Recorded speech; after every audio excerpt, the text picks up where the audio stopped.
Croyez-le ou non, ça fait déjà 5 ans que la pandémie est arrivée au Québec. On a appris des mots comme couvre-feu, confinement, distanciation sociale. On veut savoir, les gens, ils étaient où le 13 mars 2020? Venez-vous-en.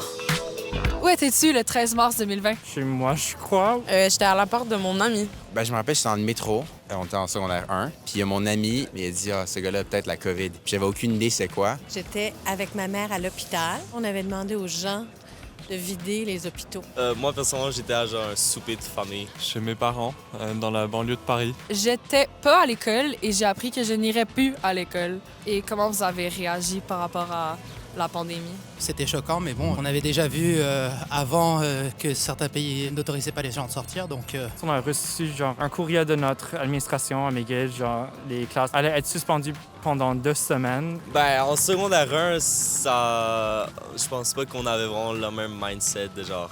Plus d'école! Ouais, c'est ça. On était plus heureux. Et je me suis dit que c'était une très mauvaise nouvelle puisque j'aime pas rester confiné. On l'a connu de proche parce que maman a été transférée 4 fois. J'ai eu des fils qui avaient à peu près vos âges, alors c'était pas très drôle pour eux.